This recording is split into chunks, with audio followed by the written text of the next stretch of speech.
Capes on the Couch podcast is for entertainment purposes only. Dr. Issues is a psychiatrist, but he is not your psychiatrist and does not have knowledge of your individual situation. For any personal mental health concerns, please consult your own healthcare providers. For medical emergencies, please call 911 or the designated number in your area immediately. Remember that you are not alone and help is out there.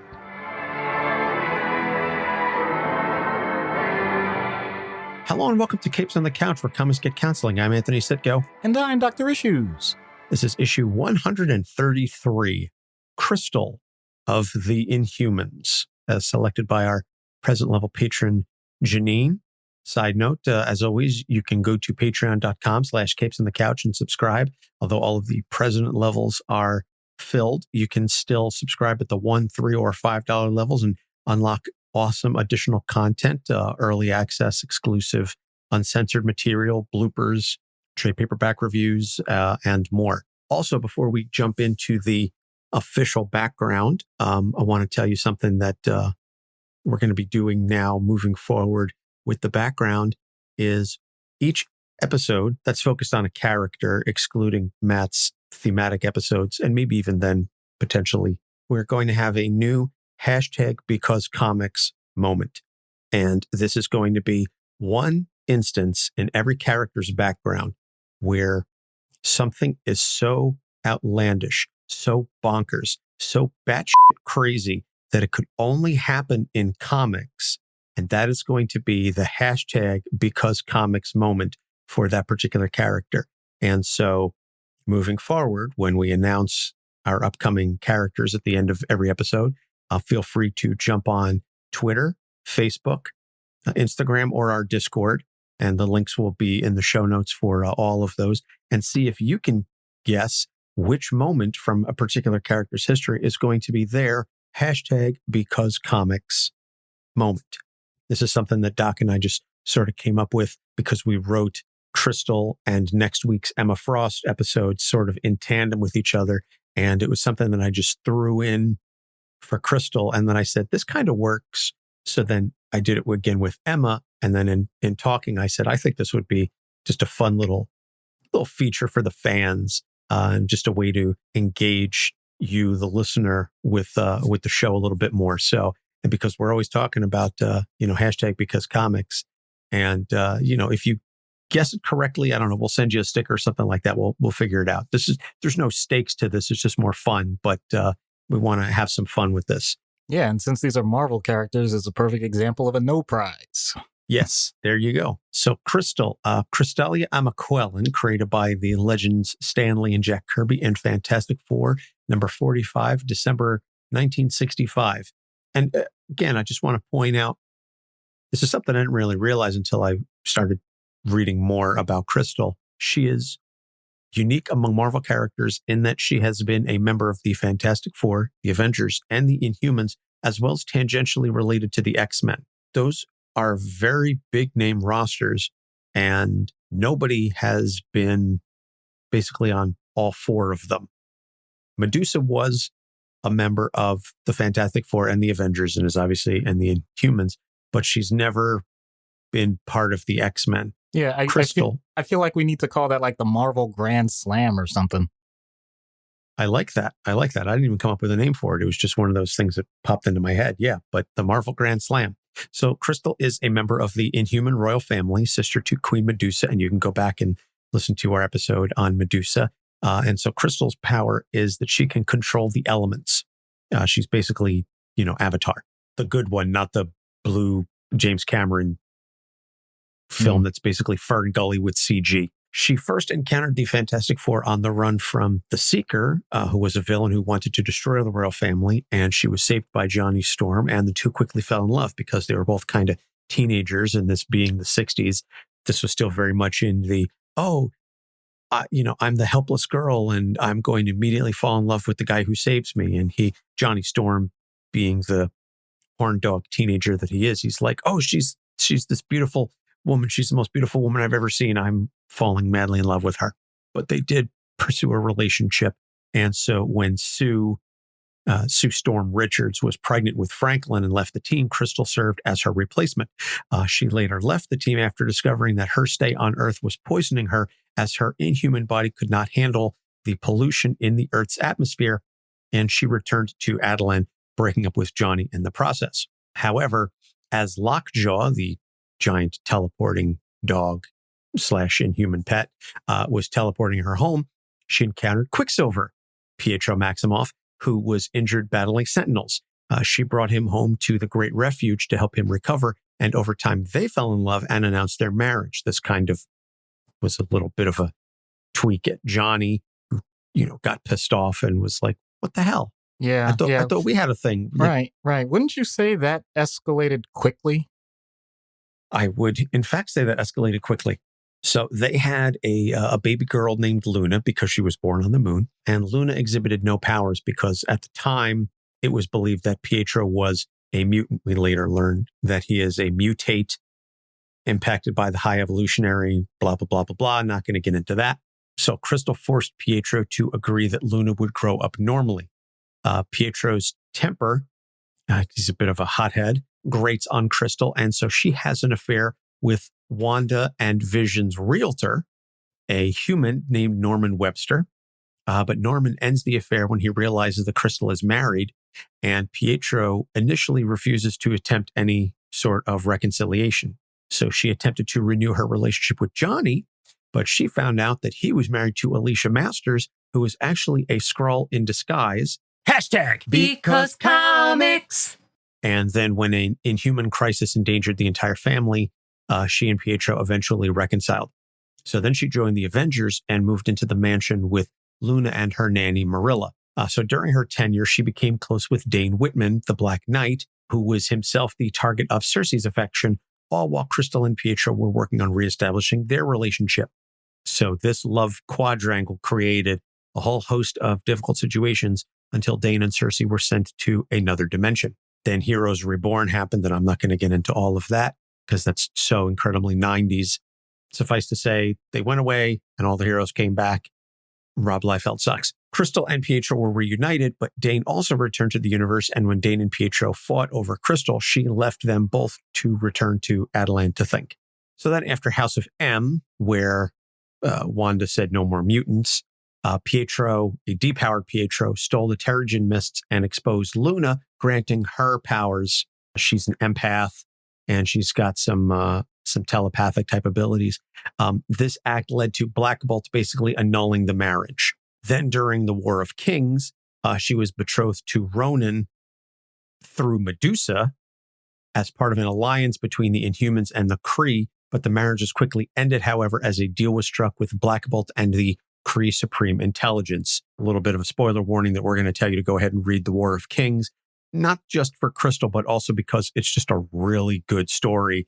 And it was part of the DNA, the Abnett and Lanning run, and the whole Cosmic Marvel run. This is mid-2000s, early to mid-2000s, where they basically took all of the cosmic characters, the Kree, the Skrulls, Guardians of the Galaxy, the Inhumans, and just sort of mashed them all together and made some really awesome stories for about, I say, a couple of years. There was really good stuff coming out of Abnett and Lanning with respect to the cosmic side of Marvel.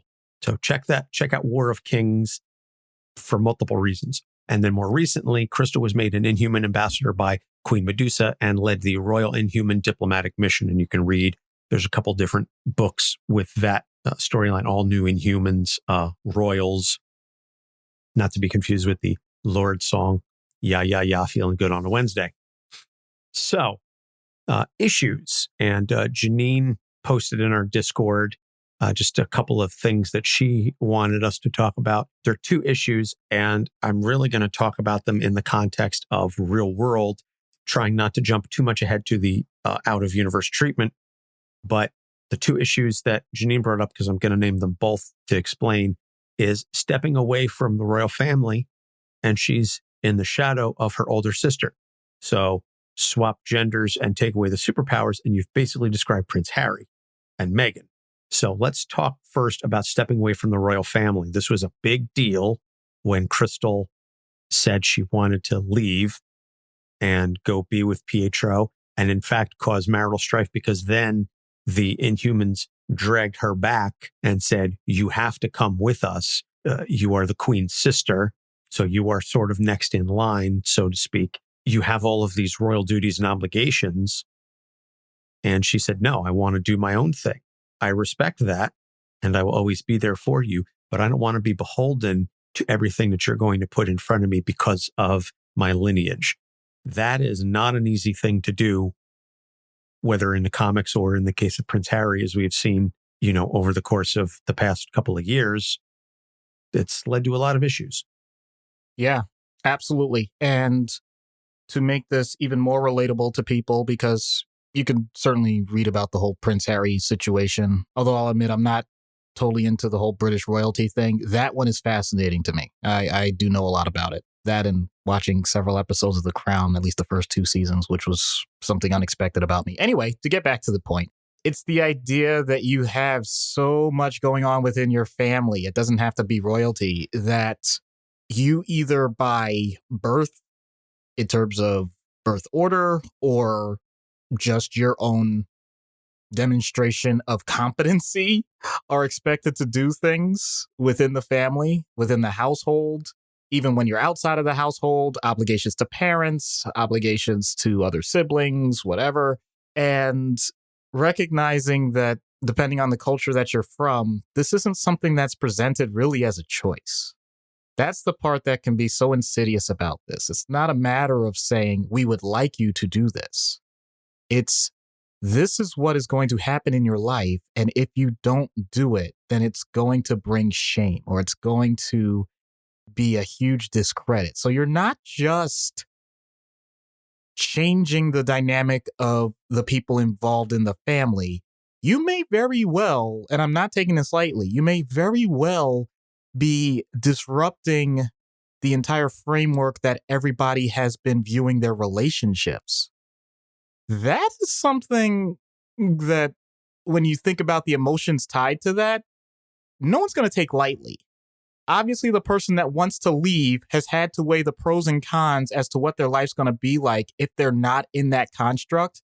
Because, at least in my experience, both reading about this historically and, once again, taking it out of the royalty part, just having patients describe their relationships with their family after that point, it's never the same. The best way I could describe it, if no one has actually experienced this, imagine you have someone that you entrust with your most prized possession. Let's say it's your house. You own your own house. And you tell that person, you know what? I'm going to be away for a while. I want to let you protect my house and don't let anything happen to it. You trust them 100%. Nothing's going to happen. You leave, whatever, it's a vacation, business trip, doesn't matter. You come back, your house is gone. I don't care if it was a natural disaster. I don't care if it's people just robbed it blind, whatever. The point is, everything that you owned is gone. And the person that you trusted is just standing there and just says, whoops, I screwed up. Most people aren't going to take that well. Even if it's the person that you trusted 100%, there's so many things that need to happen. You need to first establish, do you want to still involve your life with this person? You want to probably find out more about it and see if there's some way to keep that going. But then also, even if you say, once again, I'll use the exaggeration of 100%, you say, you know what, this person is definitely going to remain in my life. I know it's a podcast, so we don't have visuals, but everybody raise your hand. How many people think that relationship is going to stay exactly as it was before? And everybody's hand should be down right now, because that's just absurd. I'm doing this for dramatic effect because that really is how powerful these situations are. You are taking something so fundamental to what people believe in and not intentionally usually trying to hurt them, but you are throwing away a big part of what they considered about themselves in addition to what they considered about you. And it comes down to asking yourself and those other people saying, is it worth it? That is, I can't imagine, because I'll admit I haven't been in that situation, at least not at that level. So I can only go by, like I said, what I've read and what other patients have told me in those circumstances. The closest thing I think I can come to from a personal standpoint was a college experience. And this is about to come across as a horrible humble brag. That's not my intention. So I was a part of a research program in college that would have given me a stipend in addition to any money, like in terms of scholarships for tuition, stuff like that. I realized very quickly I hated the research track. I really, really did. I was miserable. And yet, the advisor I had basically said, like, your career is going to be set for life. Like, starting from freshman year, if you do this the right way, you won't have to worry about anything in academics. You'll get any job you want. You can write your ticket anywhere in the country. You could do whatever you want, all these things. And I basically had to say to him, even though I respected him immensely and he was one of the people that was instrumental into me getting into the program that allowed me to become a doctor, I literally had to say to him, this is not for me. And honestly, from that point forward, we didn't have many other interactions because he pretty much took it as a spit in his face, even though that's not what I meant. But I also had to be comfortable with the idea that I was doing ultimately what would lead to greater fulfillment and happiness in my life. And that there's always going to be someone else, thankfully, because this is not a family situation, there's always someone else that could take that spot. And that, I think, is the difference, and where I really have to step down and say, no, it's not the same thing, but it's the closest I've come to saying, wow, I really am hurting someone because I'm making a better choice for myself. And that leads to other emotions, like how selfish am I? Or, am I really making a horrible mistake? Should I just swallow my pride, or should I just go with the flow and all of that goes along with it? And that was just a professional choice. The idea that you're going to add personal emotions to it, that's much greater magnitude. I think we've all been in the situation where we have done something, we've swallowed our pride, and we've done something that we wouldn't necessarily have done otherwise, but for trying to lessen the impact for another person, we've put someone else's needs above ours. We've stretched that relationship to a point, again, as I said, just to save ourselves some grief or potentially some embarrassment. The question then obviously becomes, how far does that go? When does it go from, oh, I'm just going a little bit out of my way, to I am not getting enough back from this relationship or from this exchange, so to speak?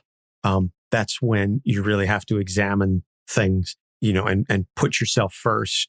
And I think we're constantly trying to walk this tightrope of wanting to do for others and wanting to put the needs of those around us high up on our priority list, because it's the right thing to do and it is helpful. And because if we all walked around being selfish all the time, nothing would get done and society would collapse. Social contract theory requires that we all engage with each other in a mutually respectful manner. The question becomes, where is that line drawn? And I think where a lot of disputes come in is that people view the line in two different places. And they're both coming at it from the expectation of, I'm going to do for you and you're going to do for me with certain percentages. The problem comes when those percentages don't match. And that's when conflict happens. And this is why communication is so vitally important, whether it's, a marriage, whether it's siblings, whether it's friends, whether it's work, whether it's two random strangers. Communication is ultimately how you move past those problems. And as long as those viewpoints are clearly delineated, you will mitigate, not eliminate, but you will mitigate the source of a lot of stress and problems. So that's kind of my take on it. So the second part of Janine's thing, and again, something that relates to both Crystal and Prince Harry, to bring it back to the real life example, is being in the shadow of the older sibling. Crystal is Medusa's younger sister. Her sister is Queen. Crystal is only ever going to be Queen if Medusa, Black Bolt, and Uhura all die. That's a whole set of issues in and of itself, but constantly being in the shadow of an older sibling, even outside the context of royalty, is something that I think a lot of folks can relate to. Certainly, only children notwithstanding, I think if the younger sibling in many cases, always can sort of understand and appreciate where somebody like Crystal's coming from. Yeah. So there's this thing about many families and how they develop. And I'm not going to talk about the birds and the bees, but usually, with the exception of identical twins or even fraternal twins, you're usually going to have a birth order. And it's usually going to be years apart. Why am I even saying this? It's because parents, even if they plan to have multiple children, don't plan on how every single child is going to develop and what resources they're going to have at any given time. When you have one child, let's say there's enough distance, like let's just go with 2 kids. The first child, they're going to get all of the available resources that you're willing to allocate to them. Every other child subsequent to that is going to get less and less. And I'm not saying that because they deserve less and less. I'm saying that's just the way the economies of scale work. You can't do much more. I still have a colleague of mine that pointed out, like, yeah, once you have the 3rd kid, you don't worry so much about their safety because you only have 2 arms. Where else are they going to go? Like you have to, start to mentally account for the fact that there's only so much you can do. But what happens, though, when it's clear there's this circumstance that's often out of the control of the people involved, other than the effort that they put in? A sibling does well in one particular area. The other sibling may or may not have an interest in that area, but now all of a sudden there is just automatically, because of human nature, going to be a comparison made. And the people around them are automatically doing it, whether they acknowledge that it's intentional or not. And that feedback is constantly being processed by the sibling. What they decide to do with that feedback, that's up to them. And we've gone through in previous episodes the potential responses to that. They could end up saying, you know what? If that's the original, I'm going to be the remix and I'll make sure I do it better and feel like it's a challenge. They may say, you know what? I don't want to do any of this and just go their own way, be rebellious. Or it may be truly a circumstance where the parents, because of changes in the dynamics of what's going on in their lives, are approaching things intentionally different with the sibling and handling things differently. And therefore, they're now getting a different set of stimuli that are going to lead to a different result. There's so many different factors at play all at once when it comes to these circumstances. And there is no right or wrong emotional response to all of it. But there is going to be a response. And as you had already eloquently put it, if the siblings themselves acknowledge it, then they can have that discussion. And it can be an opportunity for further growth and maturity and a lasting bond of quote unquote sibling rivalry, or just simply a partnership that can work out very well. If they don't talk about it, then it becomes this black box of just lots of potential emotional distress and cognitive dissonance that can actually go on in a state of perpetuity, and things just are constantly messy. So there really is no great way to say to someone, you need to talk to that person no matter what. But when it comes to siblings, when they get to a certain age, it's just something that has to happen. And if people can lay down their expectations, it can go much better.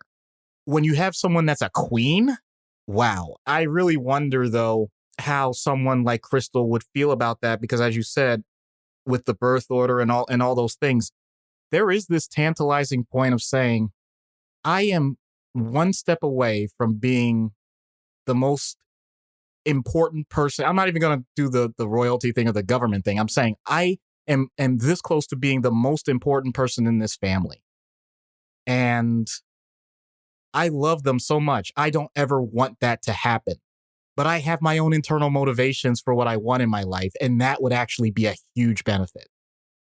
So once again, we get back to that conflict of what are my personal opportunities for improving and opportunities for gain versus what is good for everyone else around me. I'm noticing there's a pattern here with this. Just a little bit. So we already spoke about the conflict between the personal and the outside priorities in the last time, so I'm not going to belabor that any further. So let's talk about the third one then. Difficulty of being a super parent. And I know we've done a couple of episodes. We just had one recently on parents that are superheroes.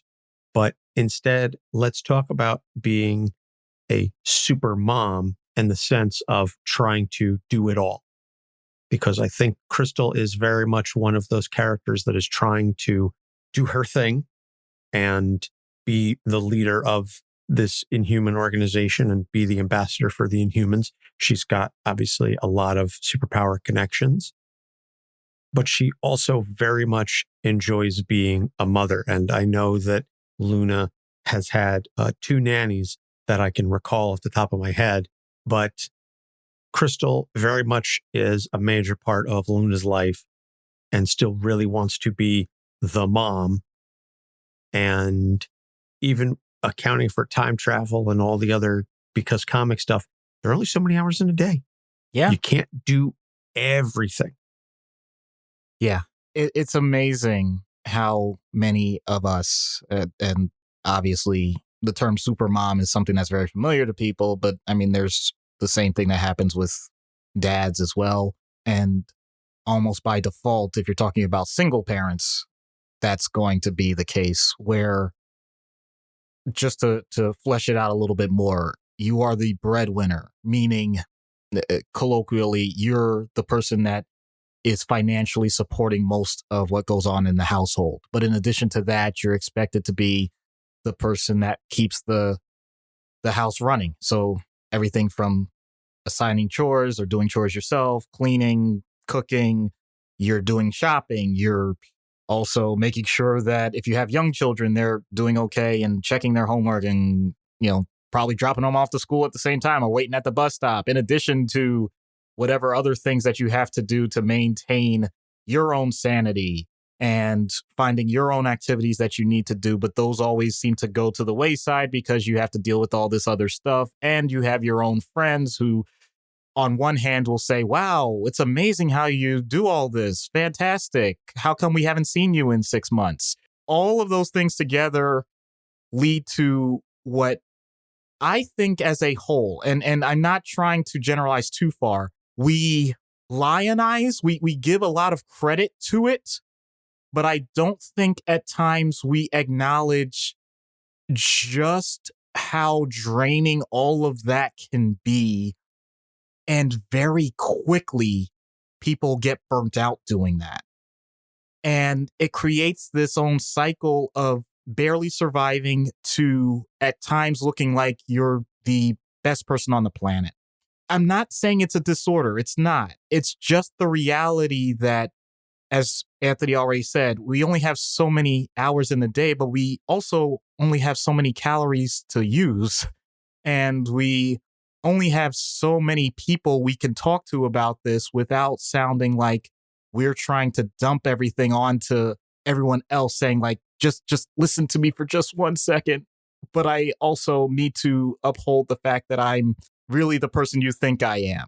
And when you add all of that together, while recognizing everything that you're doing, and this, I'll admit, is the part where I become the rhyming historian, is being observed by those same children that you're dealing with, and recognizing that the only thing that a child really ever wants is your attention and your time. As they get older, probably your money too, but whatever. That is the part that keeps a person going. And if it doesn't, then that's when we really do talk about depression and how it's impacting you. Or if it leads to some level of anger or resentment, if we're talking about other family members or spouses, because it becomes, once again, this intense family dynamic of potential either competition or just wondering when that person's going to pull their own weight and all these other things. It's just a constant state of flux. It's the type of scenario where you're hoping one day that you find this balance until you gain the wisdom to know that that balance doesn't exist. Ooh, I really, really like that. That's definitely going to make at least one of the Instagram things that I'm going to put up for this episode. either the quote or the video. Side note, go follow us on Instagram if you don't already. Please like all of our content because that helps us grow in the algorithm. So yeah, I'm close to that balance in the sense that realizing that balance is never going to come. I'm close. There's still some times where I really, really hope and pray that my son can work with me on that balance, but he's 2.5 and he's definitely not there yet. God, what I wouldn't give for a full night of sleep. I've got 16 more years for that before he goes off to college. So we're going to take a break. We're going to plug our sponsor, BetterHelp, and a couple of our friends. And when we get back, we'll get into treatment. Stay tuned. This podcast is sponsored by BetterHelp. Is there something interfering with your happiness or preventing you from achieving your goals? BetterHelp will assess your individual needs and match you with a licensed professional therapist. You can begin communicating within 48 hours. It isn't a crisis line. It's not self-help. It's professional counseling done securely online. BetterHelp has a network of over 15,000 counselors with a broad range of expertise. You can log in and message your counselor anytime and get timely and thoughtful responses. You can also schedule regular video or phone sessions. No waiting room required. BetterHelp is committed to facilitating great therapeutic matches, so they make it easy and free to change counselors if you feel you don't have a good connection. It's more affordable than traditional offline counseling, and financial help is available. BetterHelp wants you to start living a happier life today. Visit betterhelp.com/capes, that's better HELP, and join the over 1 million people taking charge of their mental health with the help of an experienced professional. Special offer for Capes on the Couch fans. Get 10% off your first month at betterhelp.com/capes. Have you ever wondered what scotch will make your palate feel like it's just gone on a majestic journey through the Highlands? If LeBron will ever win another ring? Or if the Leafs will ever win another Stanley Cup? Mike, if they tune in to Scotch and Sports, they're going to find all that out and more. They're going to find out what's souring our scotch, what our next scotch on the shelf is, and our On the Rocks segment where we debate 2 topics. You just met Mike. I'm Gertie. We got suds coming up, and we may be drinking scotch, but our biased opinions don't change no matter how much we've had, and we have quite a bit. We'll even answer viewer questions, so send them in, and if you don't like the answer, well, we'll just have to have another scotch and we can still all be friends. We even talk a little, or a lot, of pop culture. Where else can you find hot takes on WandaVision, NFL analysis, and the fact that the Leafs will in fact win the Stanley Cup this year? Answer, Scotch and Sports. Hi, this is Al Ewing, and you're listening to Capes on the Couch. And we're back. So in-universe treatment for Crystal. I can't wait to hear how this is going to go. So this is the one where I have to say this with a straight face, even though I'll admit I'm even laughing on the inside. But Crystal is so unique because of her elemental powers. I mean, she has the ability to control the earth and the fire and wind and water. I'm going in this order for a reason, Anthony. I don't know if you're picking up what I'm putting down. There's one thing that's missing. Heart? You damn right, man. I actually think that she needs not a therapist per se immediately. I think she needs a mentor. I think she needs someone that literally is created by the spirit of multiple people that are relying on a greater good to do the right thing. I think it would be a great idea for her to start a mentorship with Captain Planet. Does Captain Planet exist in the Marvel Universe, though? That's the important question. I don't think that he does. You act like there's never been external crossovers. All right, I'm just saying, man. And Don Cheadle already exists in the MCU, so now he'd be playing multiple parts. Wait, are we talking about the comic universe or the MCU universe? See, if you're gonna do this, if you're gonna nitpick, then let's do it right. I was just making a joke about the Don Cheadle Captain Planet. I'm well aware, man. I'm saying, come on. But that's Captain Planet, really?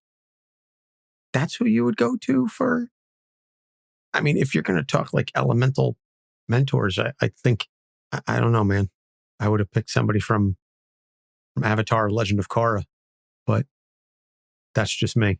See, the problem is they can only do one at a time, really.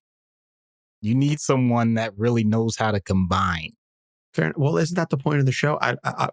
full disclosure, I've never seen Avatar or Legend of Korra, nor have I seen the M. Night Shyamalan movie. You can learn multiples, but the point is you have a significant strength in one. She's already past that point. And by the way, this is a perfect example of why this is an entertainment podcast. Fair enough. All right. So out of universe then, what treatment would you give Prince Harry? Because if we're talking about a real world analog here, that's it. That is it. Stepping away from the royal family in the shadow of the older sibling and trying to do it all as a parent. You know what's fascinating? You're treating Prince Harry. Yeah, you know what's fascinating about this? If you've listened to their interviews, Harry and Meghan, they're actually huge advocates for mental health treatment. And from that standpoint, this is where, if we had the proper clout, I would say, why don't you just ask Prince Harry what he's doing? And he would show up in the episode and we'd be great. But that's clearly not going to happen. So the main thing is making sure a person is comfortable with the decisions that they've already made. Because some people do get a sense of regret. I'm not saying that he has. By the way, I don't know this gentleman, so I can't pretend to, I'm not making diagnosis. I'm not doing anything related to his direct treatment. I'm saying if someone has made a serious decision that they have to step away from a position that otherwise many people have not, and therefore are creating uncharted territory in their life, then the first question is, how comfortable are you with that decision? And if you are comfortable with it, what are the emotions that you're having related to that experience so far? Because let's be real, if a person says, I made this decision, I'm not looking back, and it's the greatest thing that has ever happened to me, then we're not having a conversation. There's definitely a conflict. You wouldn't have a therapy session without some level of conflict. I'm not that type of person that says, oh, this is a big thing, you must see someone. Okay, I want to make that clear. I'm not a money grabber, at least not like that. Subscribe to our Patreon. Anyway.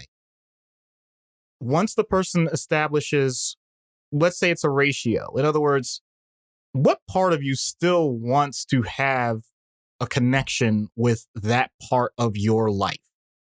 Is it 10%, 20%, 50%, 90%? I don't know. There's no right or wrong answer with it. But recognize that the conflict itself is because you're not where you want to be in that ratio. So from that standpoint, what steps can we do so that you get closer to that ratio? Does that involve the other person or multiple people involved? Do you need to have mediated conversations? I'm not a group therapist by trade, but that doesn't mean that I can't listen to, if you're consenting, you're talking to them about things that have been very important to you. Or you at least giving me feedback after you've had those conversations and pointing out, okay, this is something that you may have missed or something that you may want to discuss in the future if you have another conversation. Or, as I've said, if a relationship has run its course, coming to closure with the idea that that relationship really is at a different level than you had expected, but you're allowed to move on. Whatever the case may be, just finding what that level is, what that zone is, and helping that person maintain it. If they are comfortable. If they're uncomfortable, moving them to a different zone. Helping them do it, though. It's not as if I'm the one doing the shifting. And like I said, it's not about what I think the best zone would be. It's just about what that person clearly emotionally has to process when they're in this period of time.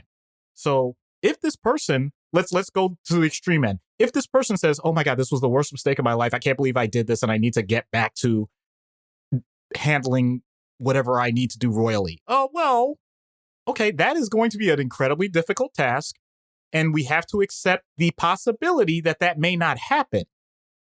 And it may not be your doing because they've already said you're excommunicated or something like that. I'm just colloquially using these terms. It's a possibility that it's not a reversible transaction. Well, then what are the parts then that you can recreate in your own way?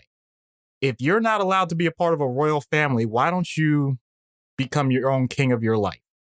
There's nothing wrong with doing that. So there's so many opportunities for people to demonstrate that they want interpersonal therapy that's going to allow for the greatest amount of satisfaction and contentment with what they've decided in their life. That's where the therapy lies. Wow. Okay. I'm going to have to think about seriously, I'm going to have to think about some of this stuff. I'm not a royal. I've never had to deal with any of that stuff, but I think just some of the stuff that you were saying, I'm going to have to go back and listen to that again to just reflect on things. It's just the kind of thing that, maybe there's little tidbits here and there. These episodes, and I say this all the time, folks, these episodes are just as informative and educational for me as they are for the rest of y'all. So the most annoying part for these episodes for me is the fact that as I'm saying these things, I immediately start to think for myself, am I practicing what I preach? Am I really putting this into action? And once in a while, it gets to the point where as I'm saying this, I'm like, wow, I've really failed myself. I need to make sure I don't have too much of an intense emotional response to it, but I still want to make sure I allow it to be an opportunity for growth. Yeah, we do this show just as much for ourselves as we do for all of you. And I would love to have like the version of me from 3.5 years ago hear some of this stuff and think back on where I was in my life at that point and what I was going through and sort of track how far I've come from then. And I'm sure at some point, if, God willing, we're still doing the show in 3.5 years, where I'll be then. So now that we've gotten the mutual ass kissing out of the way, we're going to call in my sister, Angela, and her voice as she's going to be playing Crystal and see what happens when we get Crystal on Dr. Issues' couch. Hello, Crystal. I'm Dr. Issues. Hi, Doctor. Thank you for meeting with me. I'm a little sad to see Luna's not here, though. She's with my family. For better or worse, I have no shortage of babysitters. Helps to know so many folks with superpowers. Yes, you do have quite the list of friends and colleagues. Which is one of the things I wanted to talk to you about. Okay, shoot. I've been an Avenger, a member of the Fantastic Four, one of the Inhuman Royal Family, and affiliated with the X-Men. I hardly have any peers who have those kind of connections, and my power set means I can control all the elements, yet I always feel like I'm not taken seriously enough. I'm either Medusa's kid sister, or worse yet, Pietro's ex. So your primary issue is that of establishing an identity separate from those around you? Yes, exactly. I see. Well, my first thing I want to make clear is that being a part of these groups isn't necessarily a bad thing. Oh, I'm well aware, and I apologize if it came across as such. I'm proud to be included in these rosters. The relationships I've built over the years mean the world to me, and I wouldn't trade them for anything. It's not all of who I am. That's certainly frustrating, and I can see why. That's what few people understand. Pietro understood that. Understands that? I don't know. We've gone back and forth so many times. He's so impulsive. I want him to slow down sometimes, but that's not who he is. And then it makes me realize that I wasn't understanding him. Oh, it burns me up inside. Relationships that are frayed don't have to be completely incinerated like you just did to that insurance form. No, I didn't mean to take it out in your possessions. That reminds me when I talked to Johnny. It's weird. We work as great friends, but sometimes I go down a what if rabbit hole if I built something special with him. But that's not fair to him either. My mind is a tornado right now. I see. How demonstrative.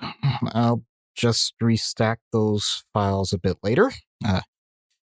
It seems like you've tied so many parts of who you are to other people that it even becomes tiresome for you to differentiate your motivations from those around you.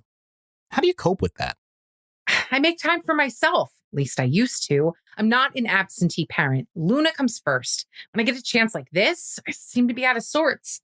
I get flooded with thoughts of how she's doing, if I'm missing something, if I should have pushed for more co-parenting, if I'm pawning her off too much. Am I making any sense? I am awash with inspiration on how to help you, and so are my shoes. The anxiety of parenting never goes away, but rest assured that one of the best things you can show your child is letting them face some of their own challenges. Challenges? She was kidnapped before. Caring for Lockjaw is a challenge.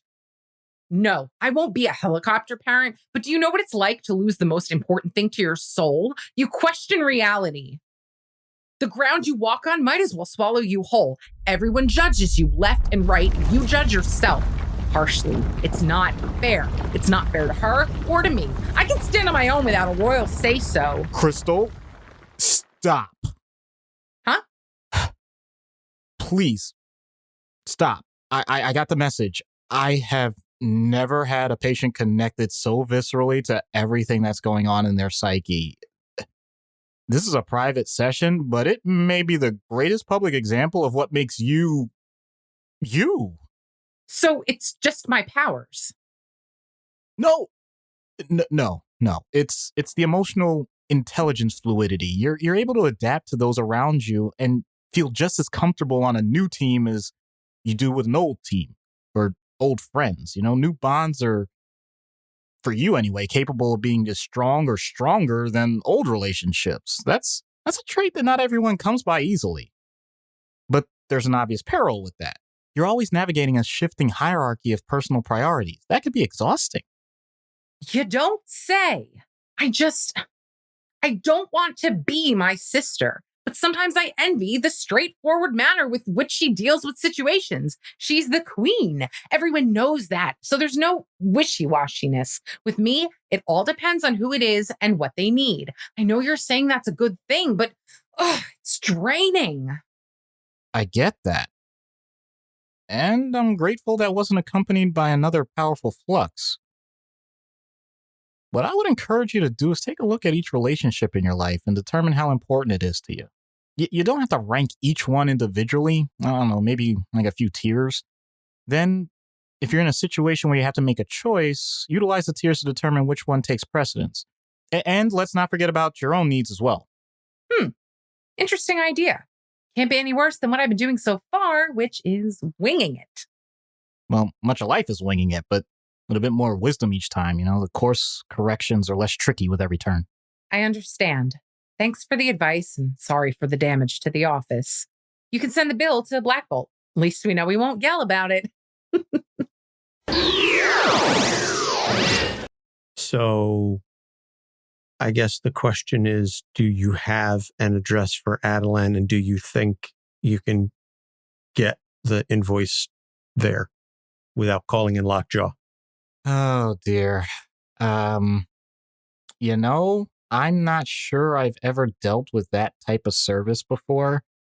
And that also makes me think I probably should have checked to see how my electronic health record is going to handle all of this. Ay. Oof. Yeah, follow-up's going to be a real pain. Yeah, I can imagine trying to get that in the calendar and figure out all that in your system is not going to be easy. But at least you survived. Yes, absolutely. So recommended reading is first Avengers Blood Ties. This is an Avengers X-Men crossover from 1993. This is largely dealing with Crystal, Quicksilver, Luna, and Luna plays a part in this because she gets kidnapped. So both the Avengers and the X-Men get brought into this situation. So it's an interesting story, and I think it's very well done for 1993 era. You know, you have to keep in mind with the artwork and some of the fashion choices in there. I was posting in the Discord when I was reading it. The feathered hair in some of these books is just, oof, it's a look. And the other one is, as I said, War of Kings. Really just read anything by Abnett and Lanning in Marvel in that early to mid 2000s era. Just anything they touched was just golden. So next episode's Emma Frost, Starfire, and Children of Supervillains. So as we said, take your guesses as to what you think the hashtag Because Comics moment is going to be for each of those episodes, and sound off on our Facebook page, on Twitter, comment on our Instagram feed, or join our Discord group, tinyurl.com/CapesDiscord, capital C and capital D, and join the community and engage with other fans. And we'd love to hear your feedback. All of our episodes are available on our website, capesonthecouch.com, and along with Ariel's column, The Long Box View. So you can give that a read. And I think that about covers it. I mentioned the Patreon. I mentioned the Discord. I mentioned everything else. I've hit all my checkpoints. Doc? In all honesty, even though she has so many problems, I really do think that many people should emulate Crystal. She's not a carbon copy of her sister. She has a great lattice work of the people around her for rock solid support. She's a true gem. There you have it. I was wondering where you were going to go with that, but I love it. I love it. Science. For Doc Issues, I'm Anthony Sitko. Thanks for listening. We'll see you next week. Capes on the Couch podcast is for entertainment purposes only. Dr. Issues is a psychiatrist, but he is not your psychiatrist and does not have knowledge of your individual situation. For any personal mental health concerns, please consult your own healthcare providers. For medical emergencies, please call 911 or the designated number in your area immediately. Remember that you are not alone and help is out there.